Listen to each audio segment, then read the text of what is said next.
All right. We are live.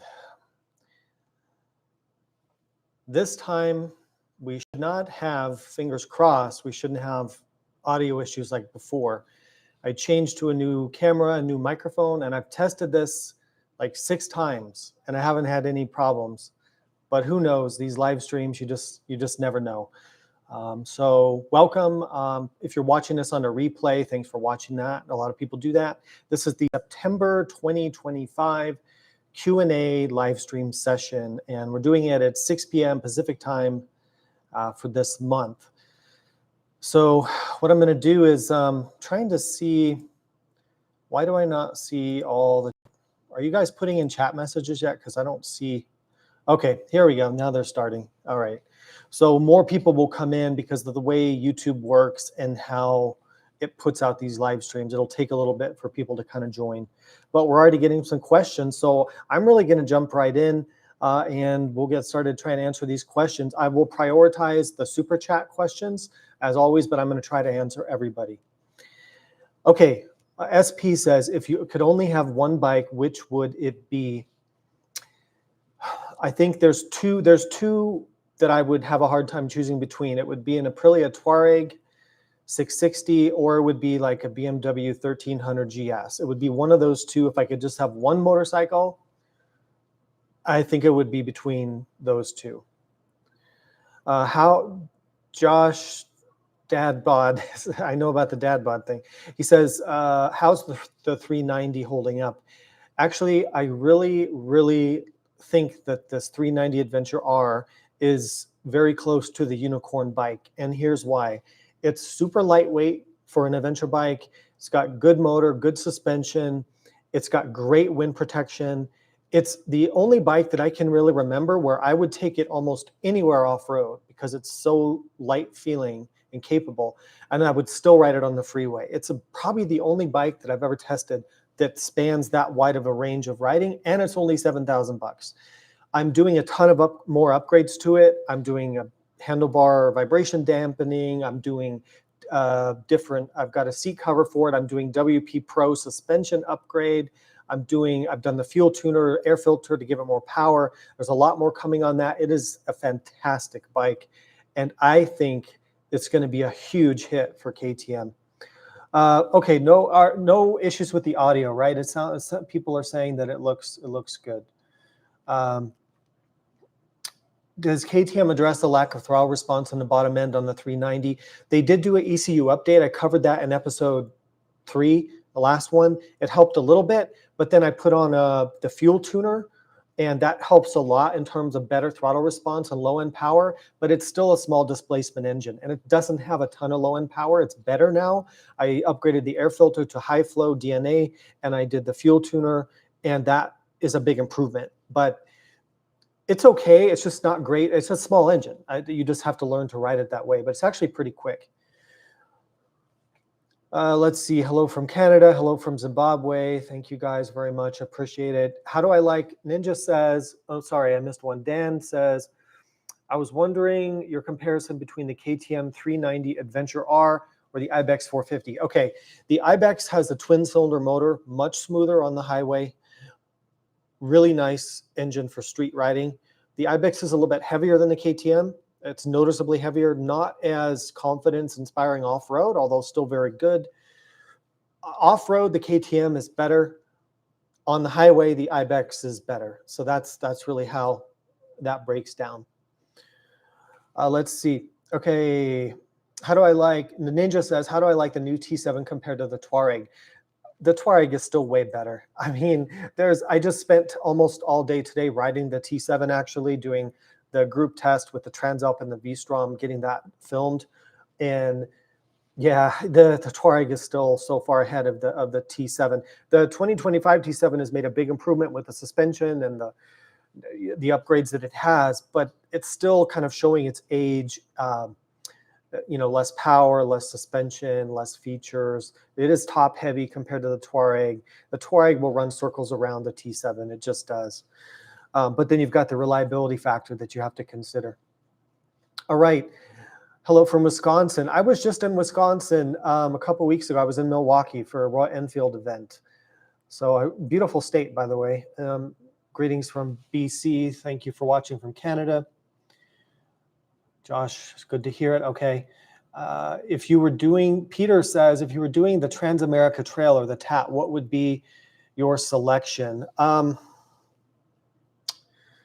That's a good one. Probably either a midweight adventure bike like a Touareg 660 or a Tenere, or actually I might go for the 390 Adventure R. I think that again, it's so much lighter than the T7 and the Touareg and those bikes, but it still has the highway ability. I think probably the new 390. I mean, I would worry a little bit about it being a brand new model with the reliability, but okay. DS5901 says KTM 390 Adventure or Cove 450. So I get that a lot. I think that first of all, I think I need to do a long-term test on the Cove. I'm definitely going to do it. Either the 800 or the 450. I'm going to buy one and test it for sure. Which one should I get? That's up to you guys. What do you want? The KTM is more highway friendly and the Cove is more off-road friendly. It's more of a rally bike, off-road setup, tall seat, tall suspension. They have similar power. The Cove is a little lighter. It has more gas. It's like a big dirt bike with a rally tower. And the KTM is more like a street bike with really good off-road capability, if that makes sense. Okay, good. I'm glad the audio is good. You know, I've used this mic setup a couple years ago for this live stream, and it always seems to work well. So, all right.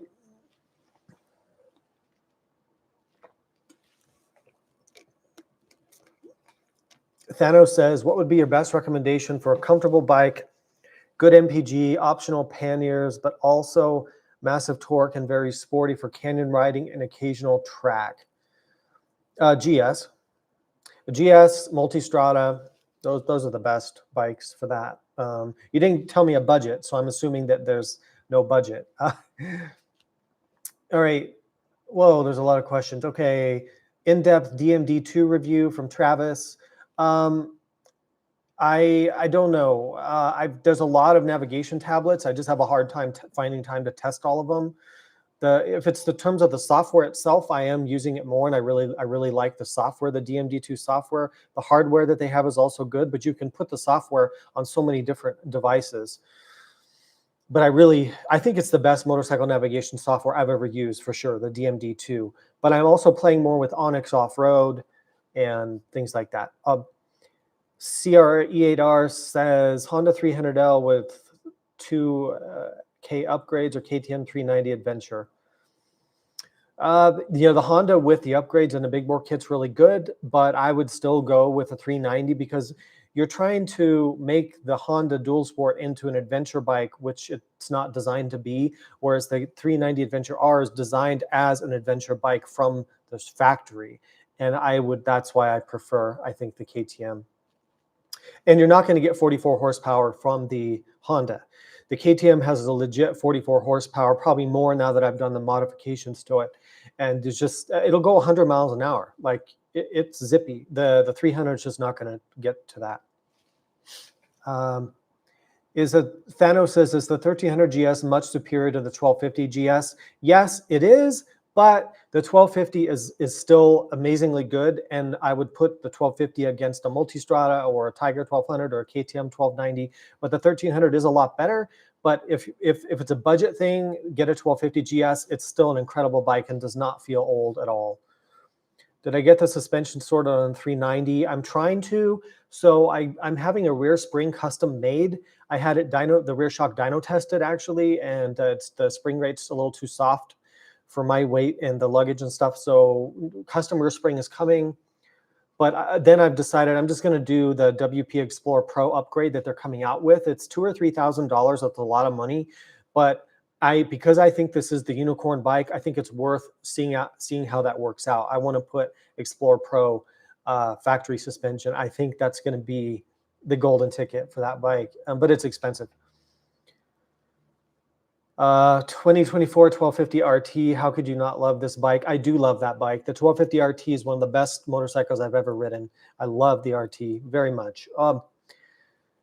Get Some says best 50/50 adventure tire for the Cove 800X Rally. The best tire, if you don't care about longevity, probably I'm going to give you a couple. The Michelin Anarchy Wild, the Bridgestone Battle Axe AX41. Also, I like the Dunlop Trail Max Raid, not the Mission, but the Raid. Except it's not good in sand or deep mud. Other good 50/50s, Motaz, like Motaz Adventure in the back and a Dual Venture in the front. That's a good 50/50 combo. So I'd look at any of those. Greetings from Riverside. Hi, Clem. Thanks for tuning in from Riverside. SS says, I'm in my 70s and handicapable, so I just want a bike is good enough to ride a few hundred freeway street miles a day and doesn't weigh a lot and gets good miles a gallon. There's a ton of bikes that would fit that description. I don't know, what's your budget, SS? That's the thing. It comes down to that. I have to know what your budget is to give you a recommendation. I mean, it could be an Africa Twin, it could be a GS, it could be an NX500. Just depends how much power you want, how much money you're willing to spend. Have I tried the KTM 390 Supermoto? No, not yet, although I hope to do that. I have the 390 Enduro. So I just picked up a KTM 390 Enduro R as a loaner bike from KTM to test and compare to the Adventure. So I'm doing that very soon. 50/50 high quality tire. I just covered that. I'm going to also do a tire video again, I think this year, but I just covered that a couple minutes ago in the stream. So you can look at that. Thank you. Boy, getting behind here on the questions. Let's see. Just say, Jerry, what should be my first long scooter ride? 120K highway plus 100K twisties, or 160K highway plus 60K coastal urban roads? I would do the second one, I guess, because that sounds like a better scooter ride. I don't know. They both sound pretty good. Sean says, TAT DRZ4S. My only problem with the DRZ4S right now is there's no aftermarket fuel tanks, there's no aftermarket luggage racks, there's no seats, there's no windshields, there's nothing. I wanted to do a DRZ4S to buy one and do a build project, but there's nothing, there's no parts yet that I see. That would be my only, it would be probably the best TAT bike is a DRZ, but I would need the upgrades like the fuel range and tank and seat and all that stuff. Hello from Spain. Thanks for tuning in. I wonder what time it is over there. Isn't it like the middle of the night or early morning? Let's see.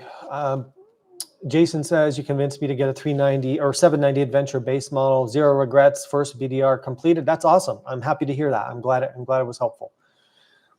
Best favorite sauce for spaghetti. You know, I like a good like olive oil, and like pesto sauce is good. I like Parmesan cheese in it. But I will be fine. I will be fine just doing regular red sauce too. So, Jason Marshall, thanks for your donation. I appreciate it. Why Touareg 660 over the 890 Adventure R?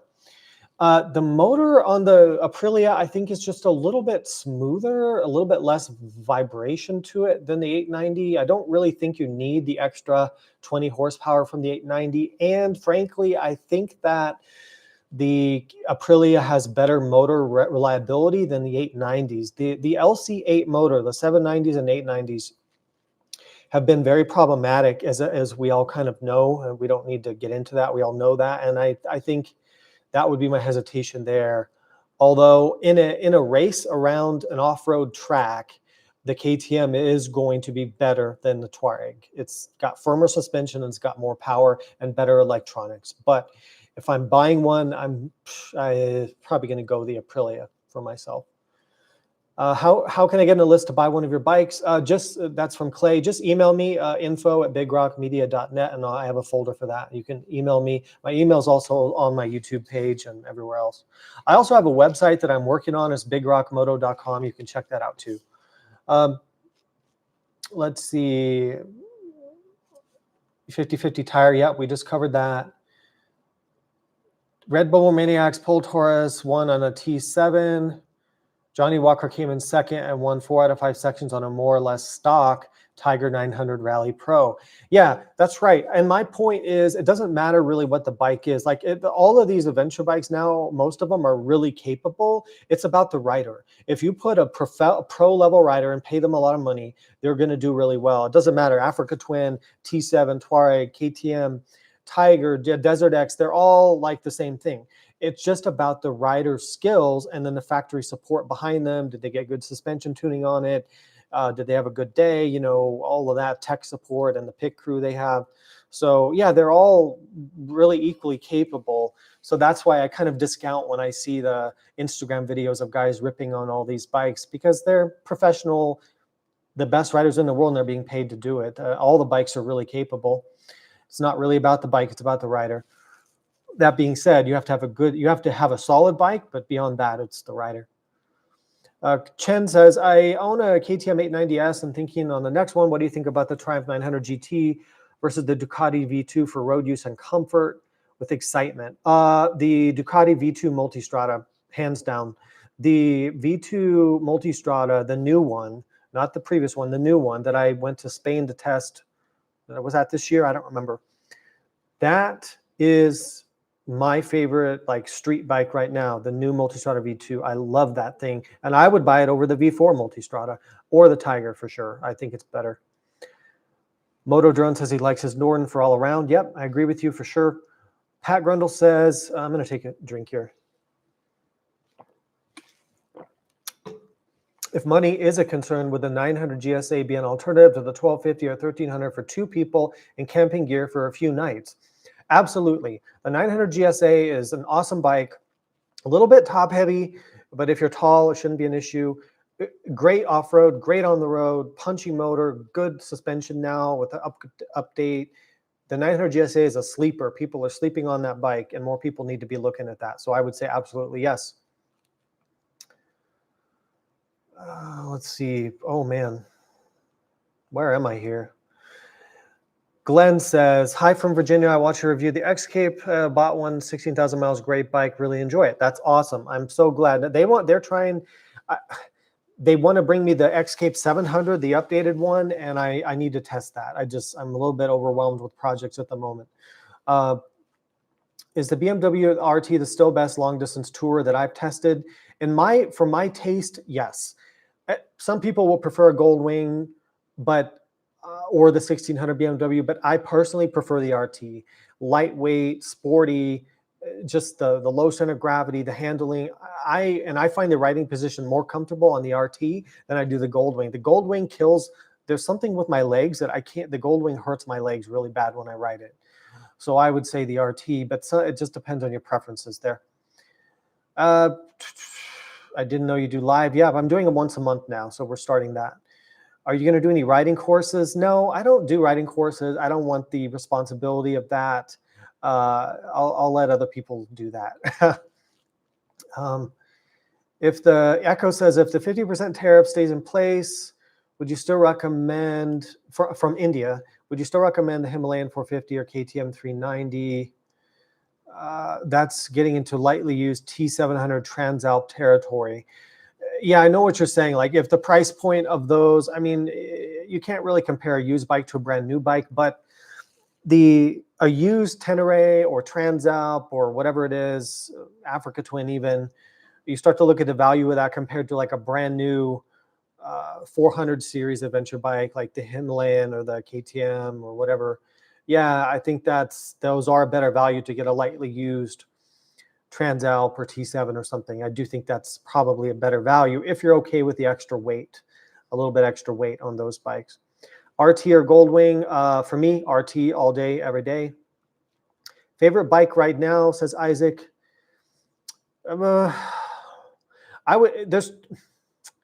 Okay, R1300 GS, standard, not adventure. That's one of my top bikes. Multistrada V2 for street. Touareg 660 for a midweight, and for an off-road bike, KTM 500 EXC or Husky 501. Those are the bikes for me. Touring and RT. But if it's one bike, it's probably the R1300 GS because I can do everything I want to do really on an R1300 GS. Just change the tires and you can do everything on a GS, I feel. Okay, let's see. Motor Drones has loved the 2-track. That's good. It is a good tire. Just a little bit stiff on the back tire to mount and dismount that tire is a little bit too stiff, I think. Mark says better engine heat management, R13 GSA or Goldwing. The GSA for sure. The Goldwing is really hot. That's one thing I don't like about it. I found it to be extremely hot, whereas I didn't feel that on the GS very much at all. Okay, I'm going to go down to D because he made a donation. Thank you, D, for the donation. How does the 1250 GSA with attractive suspension compare to stock suspension on the 1300 GSA? I currently own a 1250 GSA. The performance, the tractive is probably a little bit better on a 1250 than a stock on a 1300 GSA. However, that being said, you can get the adaptive ride height on a 1300, you get electric windshield, you get better handling, better brakes, more power, more features, better technology. So you don't look at it in isolation. If you're thinking of upgrading, there's so many other upgrades you're getting on the 1300. But if you really love the 1250 and you want to stick with that, then yes, get the tractive. I think it's a little bit better than the suspension, even on the new 1300s. And you have better adjustability. Okay, let me scroll back up. Let's see. If I had to choose T7 or Touareg, no, I don't even have to think about it. SS says $12,000 or so. Okay, I remember your question now.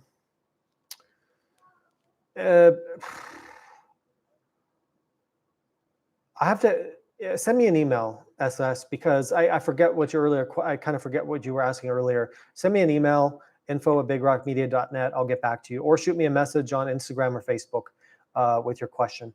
Hello from Australia. What's going on in the used motorcycle market right now? It doesn't look like much is moving. It's hard to tell because you see things. I mean, a lot of people overprice their stuff. Like when I want to sell something, I price it to sell and it sells. If it doesn't sell in like 5 to 7 days, I priced it too high. And most people are just asking too much money. And prices fluctuate and stuff is never worth what you think. It's just the way it is. So I think that's what happens there. But I don't know. Maybe there's something else going on. Let's see. Can't say Turtele says, have a 2018 Tiger XCA in March, bought a 23 KLX 300. I want to sell the Tiger and buy a more road-oriented motorcycles. A few suggestions: 8 to 12K new or used. 8 to 12K new or used. Gosh, I mean, the Tiger's already pretty good, right? So road-oriented motorcycles for me is going to be like Multistrada, a Yamaha Tracer 9 GT.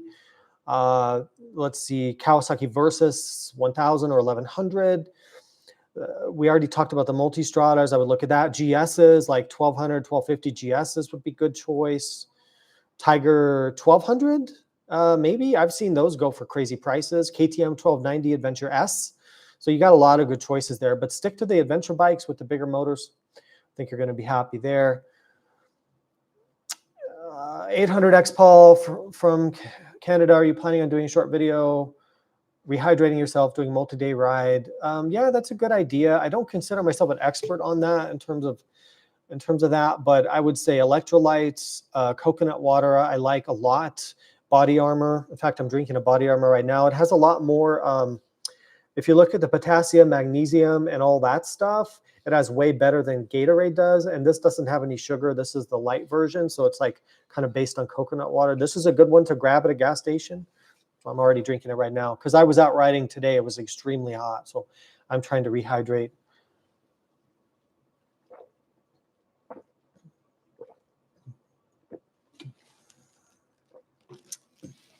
Dan says, what are your thoughts on a new midweight adventure bike that KTM has? It looks like a 490 parallel twin. I'll tell you what, if that's a real thing, if they're really going to do the 490 parallel twin adventure bike and they do a good job, that's going to be like the unicorn bike. I guarantee you, I bet you money. If they can do that, they can pull that off. But I wonder why they would do it when they just did the 390. Seems like it would totally cannibalize away from the 390. If they have a good 490, if it's like 50 to 60 horsepower and does everything well, that's going to kill all the other adventure bikes, in my opinion. Like you wouldn't get the 390 unless you're on a budget. You wouldn't get the 890 or a T7 unless you just didn't like KTM or whatever, the pricing ends up being. But I think that will be incredible if they're able to do that. I lost my place here. Okay. Testing the V85 TT Moto Guzzi more in depth. Yes, I've asked for a press bike to do an in-depth review. I'm either getting the Stelvio or the V85 TD. I can't remember which one I'm getting. It's one of those two that they have available. The other one's not. So I have to check back on that. But I have to prioritize the Touareg Rally review in terms of the Piaggio group stuff. Ashish says, how did you crack the code for eternal youth? Well, I definitely have not. So if I ever find that out, I will let you know. But some tips I do have if you want. Don't drink alcohol. Don't eat processed food. Get 8 to 9 hours of sleep every night. Exercise a lot. And yeah, just take good care of yourself. I think not drinking alcohol and not smoking are probably the two biggest ones, and I don't do either. Unicorn Motor says, heading out to the KTM rally in Colorado. They invited me to go this year, but it's just too much driving for me. It's 4 days of driving total for me to ride for 2 days. Didn't make sense with my schedule, but I really would like to go. I love riding in Colorado. So sorry I can't be there. Darko says, have you ever tried AJP PR7? I really want to. I hear great things about that, but that's very limited availability here in the USA, but I would love to do that in the future. Yes. Have I ridden Tractive on a T7? No, I have not, and I would like to try that. My thing with the T7, though, is still the top heaviness, which is kind of a thing with that bike that I don't love. What clearance, D Gom video says, what clearance do you think is necessary for BDR riding? I take my CRF 300L on most trips, but want to take my new 1300 GS with 7. The ground clearance, okay, is the ground clearance enough for a BDR riding a GS? Yes, the answer is yes.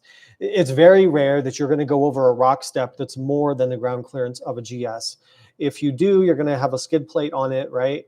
And you may use the skid plate. Just try to pick a line around the big rock waterfall stuff, and you'll be fine on a GS. The GS is one of my favorite bikes for BDR type riding because it's comfortable to ride all day. G-Man says, your pick for best 90-10 or 80-20 tires for a Cove 800 rally. So 90-10, 80-20, the Dunlop makes a really good tire like that that's still DOT legal. I think it's the EN91. That's a really good tire. The Motos make some great ones. I'm testing right now the Outback Race and the Euro 6 combo. That's a great combo for what you're saying. And these are all soft enough to change. The Motos also makes I don't know if they make the Enduro IT or ST and the sizes for your bike, or if those can take the weight of the 800, I don't know. But you have quite a good choice, a few good choices there. But I would try to get something that was DOT legal so it's not just total sketchy on the highway, J Photography says, how do you keep the fire burning for riding? After 25 years and 200,000 miles, I'm feeling a bit burned out riding the same roads. I've ridden all over the USA, Europe, Asia. Yeah, I think it's tough. I feel the same way. I've probably ridden about 250,000 miles on motorcycles, I would say. People have ridden a lot more than that for sure. I still enjoy it, but in smaller doses. I don't like the long 8, 10 to 10 hour days on the highway anymore. I'm over that. I don't want to do it. Shorter rides, scenic places, good weather, a fun bike, then I'm all about it. So it's just being selective for me. But yeah, it's a good question. Ashish says, Royal Enfield shipped about 1 year worth of bikes before the tariffs, so hopefully no tariffs for a while. I hope so. That sounds good. And can anybody, I don't want to make this political at all, but can anybody tell me one good thing that's come from these tariffs? Just one good thing. I would love to hear. Okay, so let's not go into that. So let's see. Hi from Vietnam. Wow, that's awesome. I've been to Vietnam, by the way. Amazing country. Love your country. Amazing. What's your opinions on the CF Moto 800? which one are you talking about? The 800 MTX? We don't get that model here in the USA yet. I don't know when that's coming. The Ibex 800 I didn't like very much. But the new 800 MTX is supposed to be awesome because it's like a 790 Adventure clone. So I don't know, depends on which one you're talking about. Yeah, so let me know. Not done a review of the Honda Super Cub 125. Didn't I do the Trail 125? Is the Super Cub different? Oh yeah, maybe you're right. I haven't done that. Then need to put it on the list. Tion says between Tenere 700, Touareg 660 Rally, Ducati Desert X, which one? I'm assuming which one would you get? For me, the Touareg Rally for sure. And I'm so tempted to buy a Touareg Rally. I know what's going to happen. I'll end up selling it because I won't have time to ride it. But that Touareg Rally looks so tempting. I'm getting a test bike, but I'm also considering should I just buy one. The Desert X is a little bit heavier than I want. The Tenere 700 is too top heavy and just doesn't have the power for me. Let's see. Whoa. Okay, a couple of donations. Thank you. Travis says T7 with a world raid fuel tanks would be awesome. Yes. I wish we could get that. Supposedly, the USA is going to get the special models, Teneres. I don't know if it's going to be World Raid or whatever it's called maybe next year. If we do, I will buy one and do testing. But it just sucks that we don't get them. Thank you, Choose Adventure, for your donation. I appreciate that. 390 Adventure R versus Touareg 660, grinding long highway miles, vibe, seat, wind, off-roaded speed, handling and suspension, slow technical off-road handling and suspension. Okay, so the Touareg will be better at everything you describe, except maybe for slow speed technical off-road. That's where you notice the KTM is about 70 pounds, or what is that in kilos, like 30 kilograms or something lighter than the Touareg, and that's a big difference when you get really technical. So on the super tough trails, I might not take a Touareg, where I would take the 390 Adventure, but for everything else you say, the Touareg will run circles around the KTM. Thanks for your donation, by the way. Now I have to try to get back up here because I skip ahead to the donations, and then am I reviewing the, oh boy, I can tell this live stream is going to go for a while. I should have brought some snacks. We need some snacks around here. Oh, another donation I missed. Matt says, I really dislike my Harley Pan Am. I'm sorry to hear that. Love the KTM Super Adventure. Should I go with the 1290 or wait for the new 1390? I mean, the 1290 is already so freaking good. I don't think you need to wait for the 1390. And it's going to have, what is 10 more horsepower? Who cares? You already can't use the power of the 1290 unless you're on a track with dedicated tires anyway. So I don't think I would wait. There's nothing bad about the 1290. It's pretty amazing already. So I would save the money and just get that. Oh boy, I'm trying to scroll back up here. There's a lot more questions than I thought. If I missed something, I'm sorry. If I missed your question, just send me an email or send me a message on Instagram or Facebook, and I'll get back to you. Lee, thank you for the donation. P3 VIK Thrust.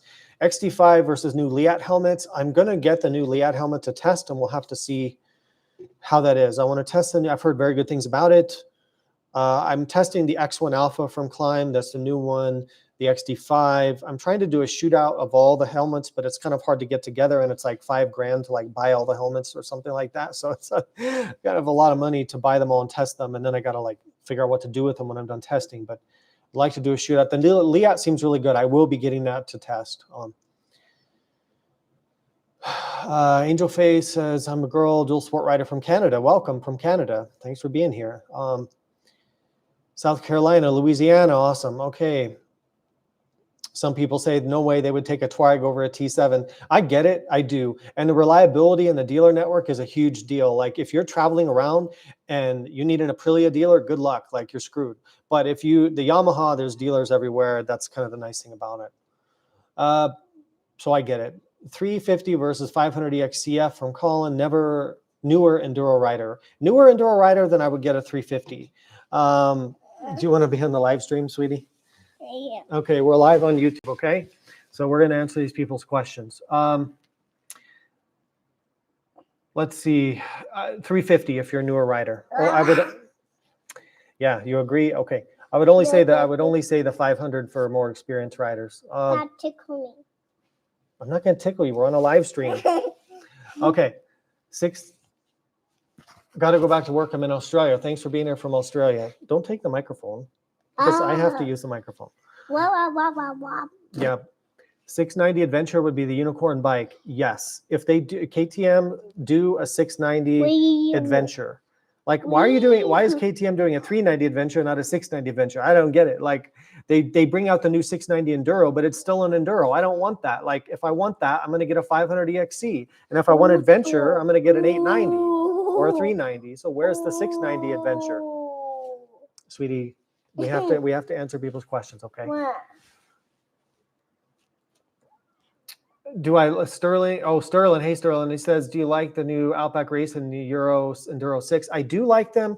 They are wobbly on the pavement, especially if you get any grooves on the highway. They're super sketchy with that, so probably not for freeway, but they're very good off-road, and they seem to be holding up pretty well. T7 is bulletproof. Yep, totally agree with you. That's why people like them. Is the KTM 390 Adventure X any good? So I'm getting the Adventure X to do a review in the next couple months, so I'll be doing that. I think it's worth a look. We'll have to see how that is, but I am doing it. Yes, sweetie? Why does it keep going like? We're answering people's questions.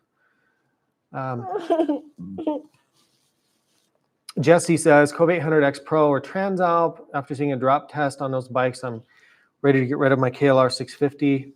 I mean, the Cove, again, unknown reliability, small dealer network, kind of a question mark. Transalp is a proven thing and it's Honda, so that's your choice there. Cove is better off-road. The Transalp is going to be better on the highway and probably better reliability and smoother and all those things. I don't really like that 798 engine that they're using very much. It's quick, but it just feels kind of unrefined to me. Musa Esser says, planning on a long trip, Suzuki 800D, Tracer 9 GT versus 1100, FJR, Triumph 1200 Rally. Those are a lot of different bikes. Sweetie, can you be more quiet? Because we're trying to answer the questions. Thank you. I would say of those bikes you told me, I would probably say the Versus 1100. I don't like the FJR. I've had one too hot, just too big and heavy. I didn't like it. 1200 Rally is a good bike, Tiger. New rider getting a Honda 750 Hornet. You could, but I would steer you more towards like a 500. I think the 500 parallel twin motors from Honda are really good for newer riders, and they still have good power. And I don't think you need the 750. A 750 is pretty fast, actually, the Hornet. Okay. Quality and reliability of Chinese bikes. I think they're getting better. We don't know the whole story yet. It's going to take time. I think CF Moto is probably doing the best that I've seen of all the manufacturers. So we'll have to see. You need more time. Would you consider reviewing the R12 GS? Yeah, I am doing it, Barney. The R12 GS is coming as a press bike. I have a list right here of bikes I'm considering buying when I sell the T7 here in about 6 weeks. To replace that, and the R12 GS is on that list. Let me know. Do you guys want me to buy one to do more long-term stuff? I don't know. It's like 20 grand or something. It's pretty pricey, but I'm doing it anyway because I'm getting a loaner bike to review. So yes.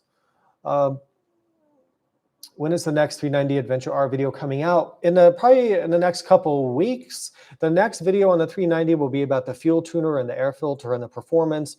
And then right after that, or combined with that, I'm doing the vibration stuff because I've got the Mako 360 bar mount that I just ordered, the new foot pegs from Motion Factory, and the new seat cover from Cool Flow Covers or whatever it's called. Try to get the buzziness out of the bike.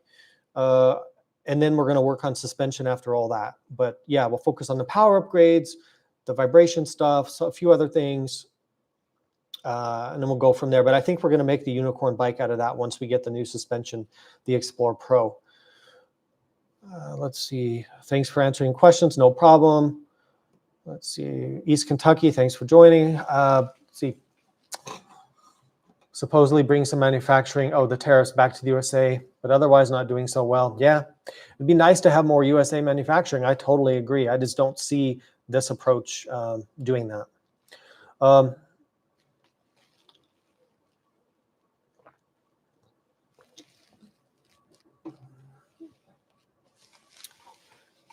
going to try to go till at least 7 p.m. here. So if you have a question, put it in now. At 7 p.m., I'll probably stop accepting chats and then just answer what's here.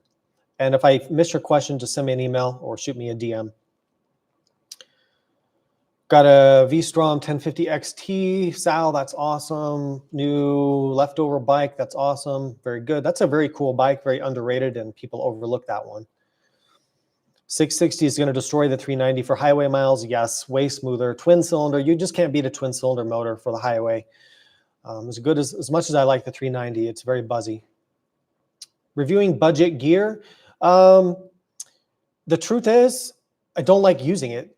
So like, I really feel there's a big difference in comfort and everything with the more expensive gear versus the budget stuff that I've tried. And frankly, there's other YouTube channels that do a really good job reviewing the budget stuff. And I tend to go for a little bit more of the premium stuff. That just kind of works out better for me. But I'll think about trying to do more of it. It's a good idea. I just don't know that I can pull it off. Desert X with the V2, the new V2 engine. Oh my gosh, yes. Where is that? If they put the new V2 engine in the Desert X, that's going to be fantastic to see that. I wonder how heavy it will be then, because the new engine is much lighter.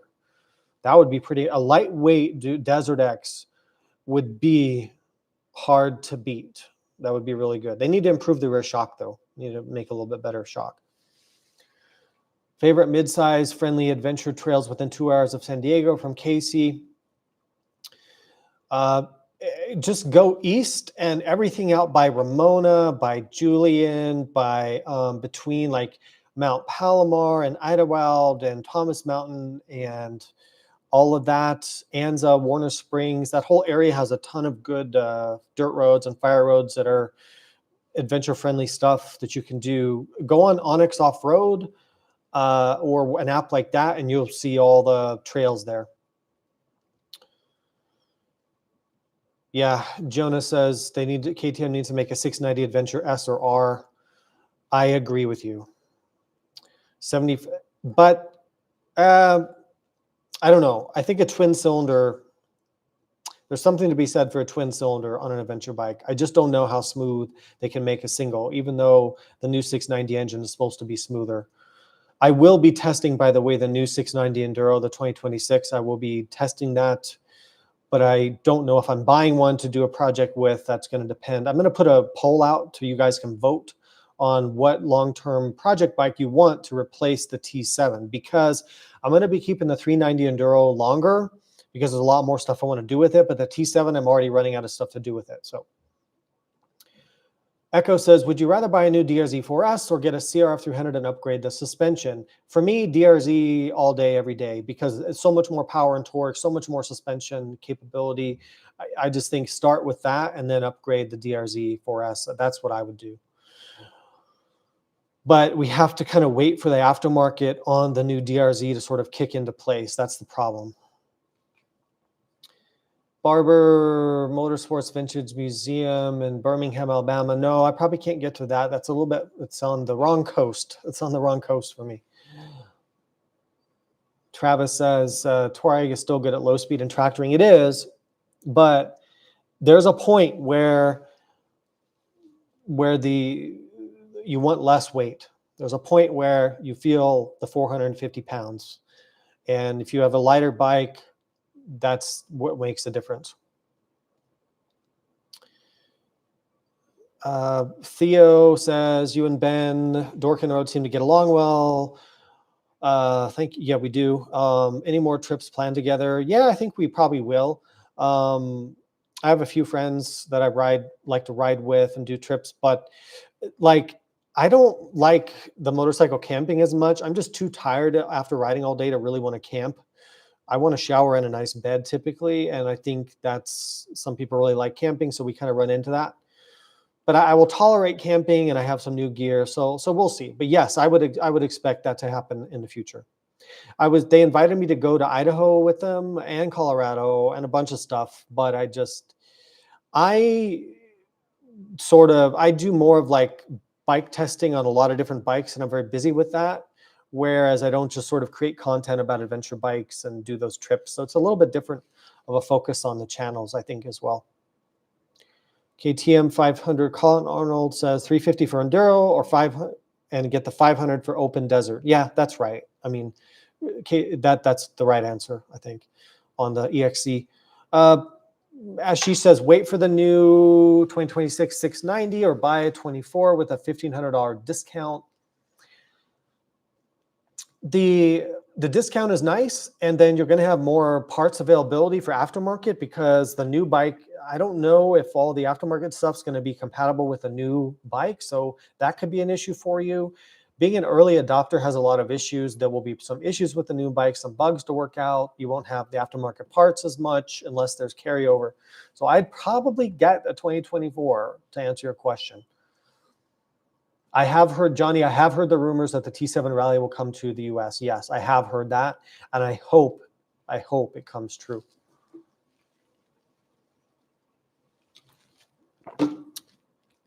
Jonah says, what type of packaging setup do you think KTM will do for a 690 Adventure to make it a success?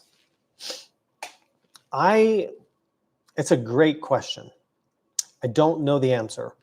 And I really wonder how they're going to place that in their product line between the 390, if there's a 490, if that comes out, and then they've got the 790 and 890. Like, are they going to have how many adventure bikes are they going to have? And I would think that if they did a really good job on the 690 Adventure, that why would you even buy an 890 or a 390 or a 490? So I think about that. I don't know the answer, but I'm curious to see what they actually come out with. Also, don't always believe the rumors that you see out there. There's a lot of fake AI stuff. Everyone asked me about the Transalp, I'm sorry, not the Transalp, the Africa Twin 750. There's no Africa Twin 750. It's not a thing. It's not happening. But people see a YouTube video that's AI and they think it's a real bike. Does it Angel Face Motor Ride? Do you get snow where you live? Yeah, it does snow here where I live. Oh, you're a good dad. Thank you for that. I appreciate it. I try my best. Josh says a 690 Adventure with different gear ratios would just destroy everything. I agree with you. They'd have to work on the gearing. They'd have to do a lot of stuff. And I just don't know that they will make the effort to do all that. If it's the same gearing that this 690 has, I don't like that very much. Loving the T7 vids. That's good. Good. Thank you guys for the nice comments. If the Yamaha is so reliable, why is dealer support important? I agree with you, actually, DB, on that. I hardly ever go to a motorcycle dealer ever, except to buy the bike. But some people do a lot, I guess, for parts and service, and just different people do that. So also, if you're touring and traveling around a lot, those types of travelers tend to look more for the dealer support. Which is better for a new rider, says... Sorry, I lost my place here again. This chat thing is... Thank you, Sean, for the donation. Thank you, Ashish, for the donation. I appreciate that. Okay, Sean, which is better for a new rider? Honda CRF 300 LS, the short one, or the KTM 390? Which is more reliable? Well, I can tell you, Honda is always more reliable than a KTM. That's the way it is.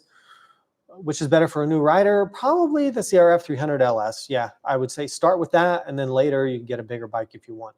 390, kind of a peaky power and delivery on the engine, bigger, taller bike. Honda 300, I think, is the way to go for a new rider. Let's see. 701 long range was close to perfect and canceled. Yeah, they kind of played with that, but they didn't really do enough to it. They gave it the bigger tanks and stuff, but I would have liked to seen them do more with that. And then, yeah, then they canceled it. RGB MT450 would be great if they narrowed the tank. Yeah, the MT450, the Ibex, is a bit wide on the hips there.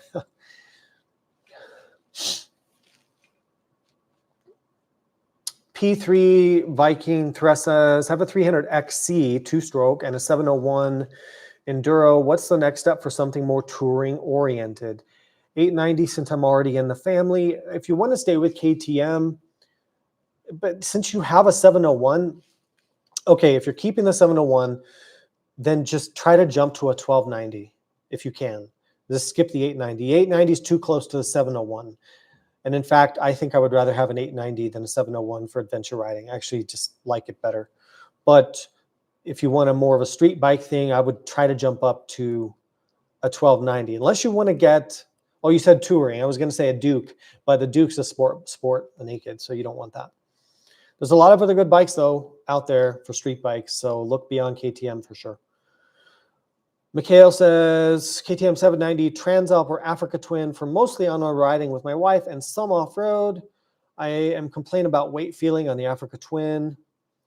Yeah, for what you're saying, the Transalp. For what you're saying, for sure, the Transalp, 100%. I would get that. Do I think a WR450R will ever be made as a successor to the WR250R? I don't think they'll do it. That's just my gut feeling. I don't think that they will.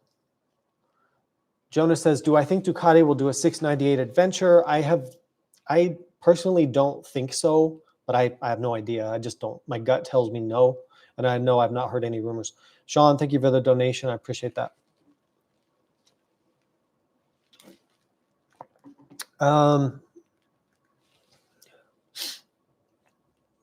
This Angel Face says, I slightly disagree with Ian. I feel the Honda 500 is about the same as a 300 if you're an overweight rider. Yeah, I see what she's saying. But the 500 motor is, you're talking 47 horsepower twin cylinder versus a 24 horsepower single on the 300. So I think it's a pretty big difference still. Do they have Zontes? And I don't even know how to say it. No, we don't have it. I don't know. We don't get a lot of stuff here. The motorcycle culture is not as big here as in Europe, and that's too bad. We have the Harley crowd, we have the sport bike crowd, and we kind of have all the other stuff. But I would say the culture isn't as strong in the US. Let's see. Degon videos, tips for trying to ride more, several young kids and a busy business. Yeah, tell me about it. Although I only have one kid. Yeah. Make riding your job. Do what I did. Then you have to go ride to do your job. I don't know what else to tell you. It's tough to find the time for your hobby when you have a young family and you're working. There's just no time. Time is the most precious thing, more so than money, I think. Let's see, where does the Husky 701 fit? It's a 690 Enduro, right? For me, I struggle with those because they don't really fit into anything. Like, it's kind of like an overweight 500 EXC, or it's like a stripped down 890 that doesn't have the wind protection or the features that I want for adventure. So it kind of falls in that no man's land where it's not a great enduro bike, it's not a great adventure bike, and it can do a little bit of everything, but it struggles to be good at any one thing. Some people love them. I've had a lot of them for sure. You've seen that if you've seen the channel. Ashish, thank you for your donation. I appreciate that. Some of you are talking among yourselves. That's good. I love that when you guys are answering each other's questions.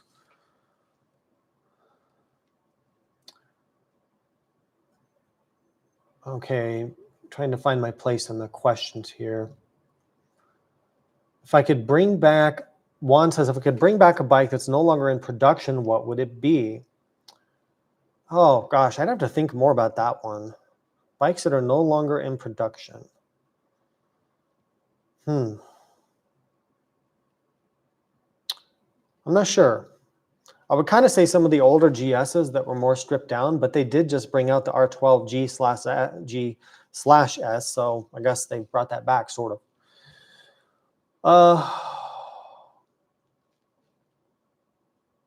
Will the T7 Rally have tubeless and larger fuel tank, or what will the differences be, and will it make a real difference? Is my microphone? Yeah, microphone's still working good, right? Okay, I just freak out about that. I don't know. I don't know what versions that Yamaha is going to bring to the USA. I'm not sure. They keep changing that around for other countries. They had the Extreme, and then they had the Travel or something, and now they have something else. I wouldn't count on tubeless with anything because they're aiming it at the off-road people, and off-road people don't really want tubeless. They want tubes. And that's kind of their thing with that. Larger fuel tank, I would think so. The World Raid has those side tanks, which improve it a lot, I think. Keep the weight lower and give you more capacity. I don't know. I have a lot of thoughts about that, but we'll do that later. Revert Sui says, beginner, currently do gravel cycling. That's cool. I'm big into cycling as well. Suggestions for mostly long distance riding, fire trails, and four-wheel drive tracks. Yeah, CR 300, Hemi 411, 450, 390, dual sport. Because you said beginner, you have that word beginner motorcycle in there, I would stick to a dual sport, lighter weight. Yeah, get a KLX 300, a CRF 300L, something 300 pounds or under, right? I would stay away from the heavier bikes. So try to stick to that 300-pound bike or less. Sorry, I don't know what's that in kilograms, like 130 or 140 or something. I don't know. GS 450 if it ever happens. Yeah, where's the F450 GS? They've been teasing that thing for long enough. Would you try another beta? Sterling says, yes, I would. Seems smoother and less vibration than the KTM 500. So Sterling, I really want a 500 RRS for myself, but am I going to have time to ride it? Probably not. But I've thought about doing that. It's just when I do the videos with those, they don't get as much, they don't have the wide interest that the adventure bikes do. I would love to test a newer late model beta because I've heard very good things. I liked the older beta that I had a lot. And if you could have like similar performance to the KTM, but less vibration and better fuel mapping and stuff out of the factory, I think that's why people like the betas. Okay, I got to skip through a few of these here. Sorry, we're just getting, if I miss your question, just send me an email or a DM. Chris Vito says, best value middleweight adventure for 70/30 road, Tiger 900 Rally, maybe. Well, the Tiger is pretty pricey. It's a pretty premium one. Best value middleweight ADV for 70% road, I would say would be the Honda Transalp. And then if that's not good enough for you with the features and stuff, I would then start to look at the Desert X and the Tiger and those, or the Africa Twin, stuff like that.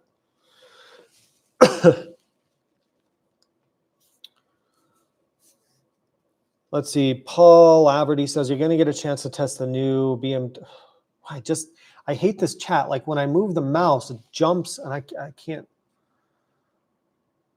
So sorry about that. The new BMW R1200. Do you mean the new R12 GS? Yeah, we talked about that earlier. Yes, I am testing that very soon. SoCal Michael says, I'm on the fence buying a 1300 GS. I've heard many issues with the adaptive ride height adjustment, 95% street. Honestly, you want my opinion? I would go get the 1300 GS, especially with the deals they're having right now. I'm thinking of getting another one myself. Yes, you can see on Facebook a few people have had that error on the computer that comes up. It's some sort of a sensor issue with a suspension, and it comes up on the dash saying there's a suspension error. I don't think it's very widespread, but if you go on Facebook, everything seems like a big problem because even if there's only 5 people who have the problem, but how many GSs are out there? Like hundreds of thousands of GSs out there or whatever. So it's hard to say that that's a widespread issue. I just don't know, but it wouldn't stop me from getting it. And you have a 3-year bumper-to-bumper warranty on a BMW, so I think it would be okay. What's an upgrade? Frank says, what's an upgrade for a good rider who's been on a Gen 2 KLR for a few years? Probably a 10 700 or probably, you said BDR stuff. Yeah, probably 10 700 or the V-Strom 800 DE. I would probably go with those. Sean, does the manufacturer's recommended price include tariffs? Did you only discover the tariff at checkout?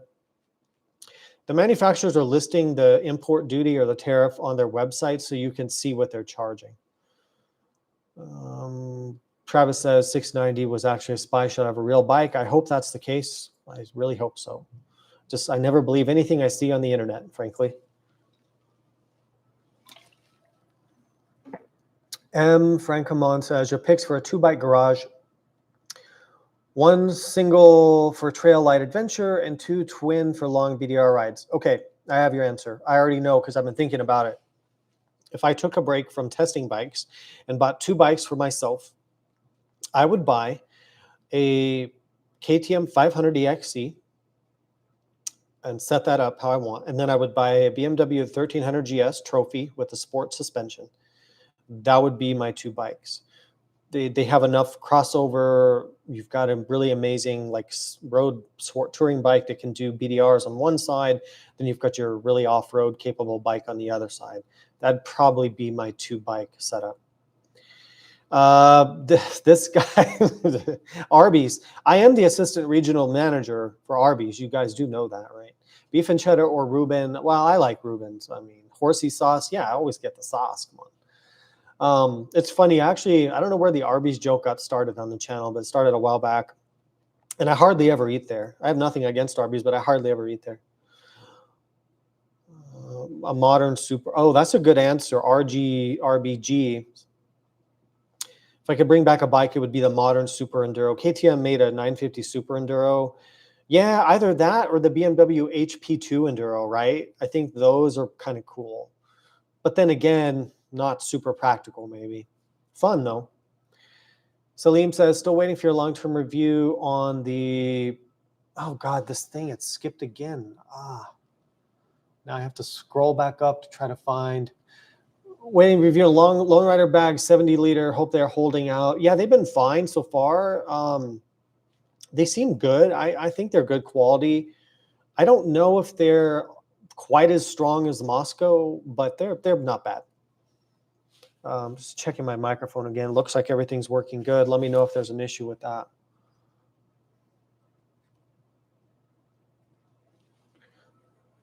KLE 500. No, we don't know anything. I wish we did.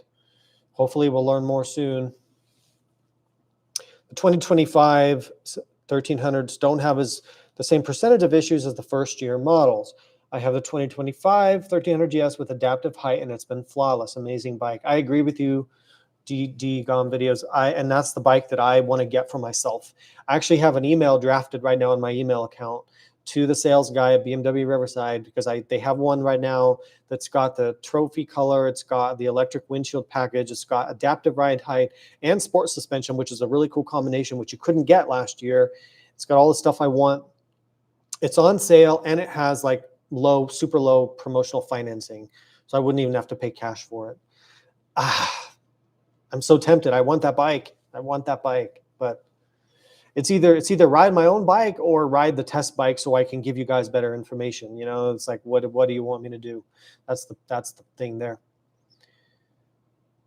Okay. Foothill says, if I lived 1 hour from backcountry trails near the Sierras, would you prefer a new KTM Adventure 390R or a 2026 KLX 300? 1 hour on the highway is kind of I could do a dual sport for 1 hour on the highway. It's not too bad. But if you're telling me, I'm just going to say the KTM for sure. The KTM has so much more power. It's ridiculous. You're talking 25 horsepower versus 44 horsepower. The wind protection, the features that it has, the better comfort. It's already got a good seat. It's already got a good windshield. It can do 100 miles an hour. It's good off-road. It's not too heavy. The KTM is the unicorn, I think. And it can only get better once you do the upgrades to it, which we're doing with the project on the channel. Juan says, how often do you air down when you go on trails?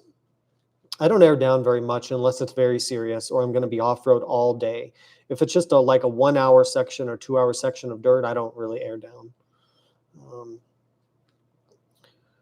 D-Stu says, should I buy a new T7 or older T7? I mean, it depends on what does money mean to you, right? If it's a budget, I would get the used one. It's a good deal. A clean used Tenere for $8,000 is a great bargain right now. I don't think the upgrades are worth $4,000 more to get the new one, unless you have to have cruise control. The suspension is a lot better, though. I will tell you that.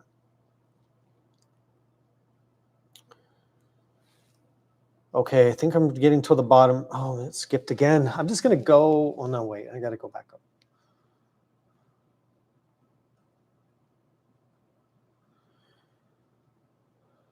Sean says, do you know any long-time riders who have never been injured? Yeah. Well, probably not never injured. There's always some injuries here and there. I don't even want to talk about it. Knock on wood, right? No, I don't think I know any long-term riders who've never had an injury. I don't think so. But any sport you do, and in fact, if you don't do any sport and you sit on your couch and watch TV and play video games, you're going to have obesity and diabetes and depression and all these things if you're not active. So I think it's more dangerous to not do stuff than it is to actually go do cool stuff, right? That's my opinion.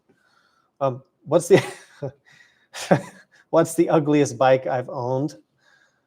I don't know. It's probably some KTM or something like a. What's the ugliest? I would have to think about that. KLR 650, maybe? I don't know. That's a good question. I'm not sure.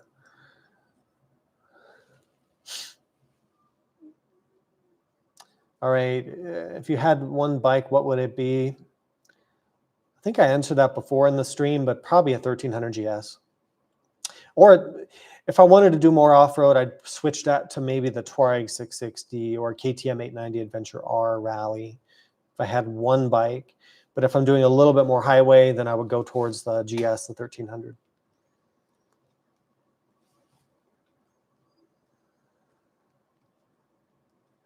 Thank you for making good videos. Thank you for the kind words. I appreciate that very much. It's my pleasure to do it. Great job on the chat. Thank you, Sterling. I think I've answered every question. I can't believe it. We've kept up. Do I plan to review the Bear 650? Yes, I do. It's just not high on the priority list, but it is on my list to do. And I did make a video of the Gorilla 450. I was in Milwaukee for that. I need to edit that probably tomorrow or this week, maybe tomorrow, depending on the weather, and get the Gorilla review published. But yeah, I do want to do the Bear. Do I wear knee braces? No, and I should get some and wear them.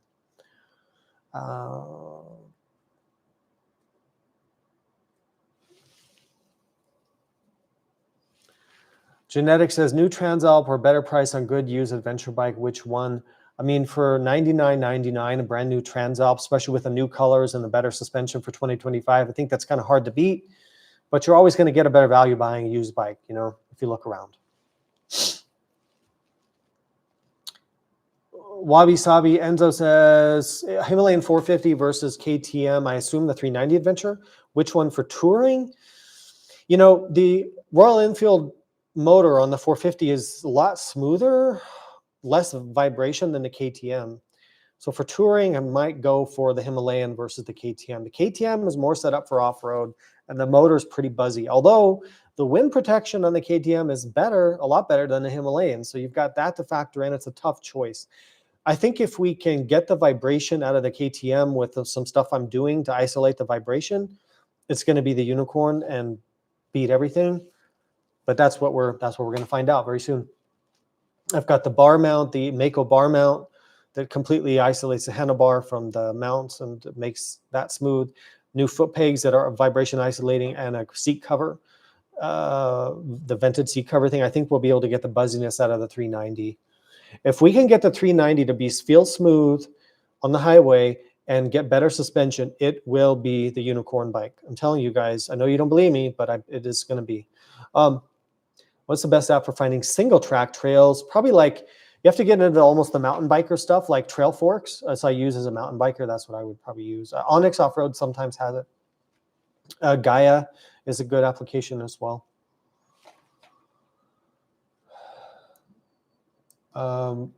AB Rider, thanks for your donation. I appreciate that. I'm from Canada. Any cool places to ride down south in the winter? Utah, Nevada, California. Yes. I'll give you a few things. Death Valley National Park. Anza Borrego Desert State Park here in some. These are both in California. Nevada has some good desert stuff too. Utah gets a little cold. I would say probably not so much in the winter. Probably avoid that. But yeah, anywhere Arizona, you want to go south. You need to get into Arizona, into the deserts, Tucson, Phoenix areas, or California is really good. Anza Borrego, Death Valley, Mojave Desert can be a little bit cold. So those would be my tips there. Tommy says, what's your opinion on the camshaft issue with the KTMs? I think it's a big issue, and I think that KTM should have or could have done a better job dealing with that, managing that crisis. It does seem to be pretty widespread as those bikes get more miles on them, and it's concerning, very concerning.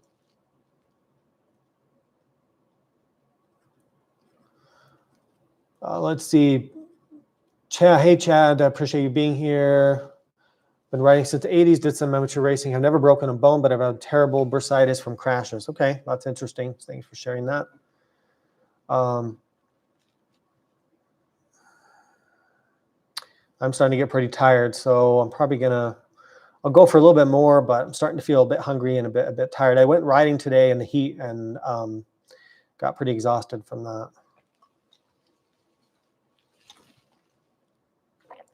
Southern Utah, yeah. Southern Utah, that's true. Around St. George, Everride, he's got a lot of videos about those. Chris Birch as well. If you're not following Chris Birch's channel on YouTube, you got to do that. He does really good riding videos. D. Stu says, I'm nervous about used 890s due to camshaft issues. Absolutely. The thing is, if the 890 didn't have the camshaft stuff and the reliability stuff with the engines, like the 890, especially the rally version with the Explorer Pro, is so unbelievably good to ride. It's like magic. The motor is insanely powerful. The electronics are insane. The suspension on the rally version is insane. But it's all let down by the reliability issues that they have with the LC8 motor. You know, the 790 and 890 motors. It's too bad. Hank, did I talk about the Touareg's rally yet? So we did talk about that earlier. I'm getting one for review for sure. Aprilia is lending me one for review either in September or October. They're just very limited with what they have. I'm also have a list of bikes that I might purchase to do another project bike to replace the T7 in about a month to 6 weeks. And the Touareg Rally's on that list. So I'll put that out for a vote on the channel. But we'll see. I'm very better suspension, stronger wheels, better throttle bodies, mapping, taller seat. So it's a more off-road friendly Touareg, and that sounds pretty good to me. The only downside is for the rally tube tires. So fixing a puncture is going to be a major pain in the butt because now you've got tubes, as with a regular bike has tubeless. I think for most people, the regular Touareg is the better bike because you don't need stiffer suspension for 90% of people. You probably want tubeless wheels, not the tubed ones that the Rally has. The Rally's for really hardcore off-road people.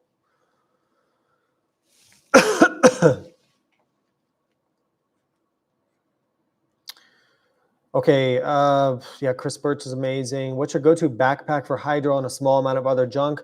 I really like, there's a lot of good backpacks out there. MSR on Rocky Mountain, their house brand, they have some really affordable ones that are really good. A couple different sizes. I would check out the MSR ones if you're on a budget, Rocky Mountain ATV. I would check out the Climb Arsenals are really good. The Moscow Moto Wildcat is really pricey, but it's probably the overall best one that I found. And they make, I think they make, do they still make different sizes? I don't know. I've got a couple different sizes of the Wildcat. Also, what's the other brand? Is it OGO or no? What's the hydration? USWE, USWE. They make. I mean, there's a lot of good hydration packs. They're all kind of similar, really. But my favorite is the Wildcat from Moscow Motor. I just think it's the most comfortable. I live in Spain, first time here. Thank you very much for being here. I appreciate it. Your English sounds good from what you're typing. So, you know, my wife is ESL, so or English is second language, right? So I totally get the whole non-native English speaker stuff. It's hard to learn a new language, really, really hard. I only speak one language, and I'm jealous of people who speak more languages. It's a really nice thing to have. We're trying to raise our daughter to speak two languages, because my wife speaks Cantonese because she grew up in Hong Kong when she was a kid, and she speaks Cantonese, and we're trying to get my daughter to learn Cantonese. It's tough though. You know, they go to school because we live in America. She goes to school, she learned English, but at home we try to teach her Cantonese. Do I have high expectations for the 450 GS? Actually, no. I have really low expectations for it, and I hope I'm proven wrong. But I feel like they're going to do a total beginner kind of bike, like very low spec. I don't think it's going to be what people are hoping for, but I could be proven wrong. I just know how BMW thinks, and they have the 900, they've got the 1300, so I don't think they want to cannibalize too much. And they're going to want to do a price point bike, you know. But I could be wrong. Maybe it turns out to be really good. Well, I'll buy one. If it actually ever comes out, I'll buy a 450 GS and we'll really see what it can do. Geeko says, I'm debating on changing my KTM 890 Adventure R from 2021. I already tried the T7, but it doesn't fit me right.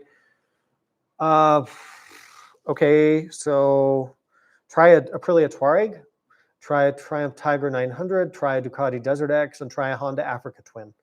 Those are the ones you should look at. WLF Enduro, yeah, they make good stuff too. That's really good. Do you know? Okay, Hunter, yeah, the 2025 CRF 300L Rally review, it's already filmed.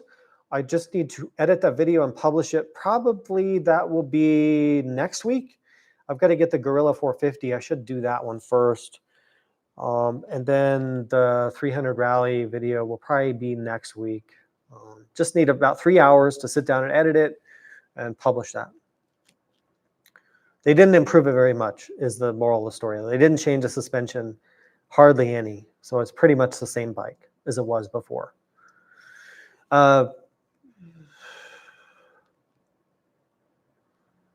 Jeff, thanks for being here. ADV Agenda says, do you think the new 490 Twin will drop next year? We talked about that earlier in the stream, Jeff. I hope so, but I think if they do a 490 Adventure twin cylinder, it would just kill everything out there. Like, that would be the unicorn. But I wonder if they're really going to do that, because why would they have the 390 Adventure and the 690 Enduro and the 890? Like, wouldn't everybody just buy the 490 if it was like 50 or 60 horsepower and had good suspension and all that? Why would you buy any other adventure bike? That would just kill the market. I don't know. We'll see. I hope it does, but I just wonder about them really doing that. Or maybe they're not gonna have the 390. I don't know. Maybe they're gonna get rid of the 390. I don't know, and replace it. I'm not sure. I have no idea. Yeah, Hank says, I think a 490 would kill the 390, but not the 890. Yeah, that's probably true. I think the 490 would kill the 390, but not the 890, because you'd be talking about 50 horsepower versus 105 horsepower. So that's very different. You're right. Preacher says, try Element LMNT packets. Yeah, I use those. Those are really good hydration sticks. Very, very good. No sugar in those. Those are great ones to do. I should do like a sponsorship deal with them, probably. That'd be smart. Okay, it's almost 7:30. I'm going to try to wrap this up, because it's been, I'm getting tired.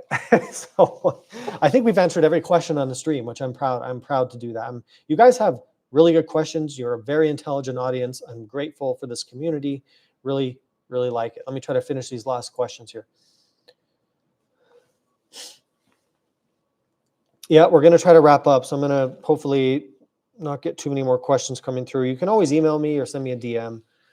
It just takes me a couple days sometimes, but I will get back to you.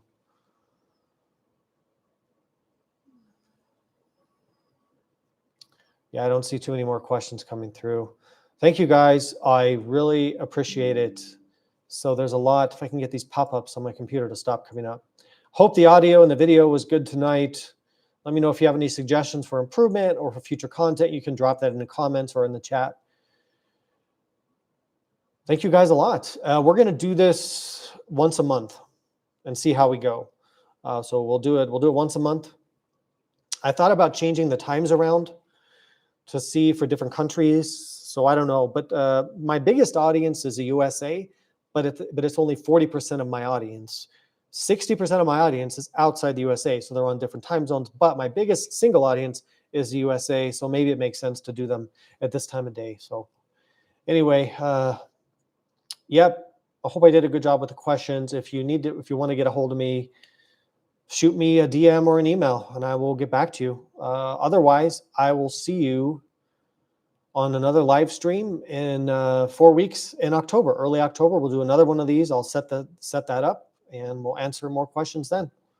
And if you can't wait, just send me a message. Thank you guys very, very much. I appreciate it. All right. Good night. I'm going to go have dinner. Thanks.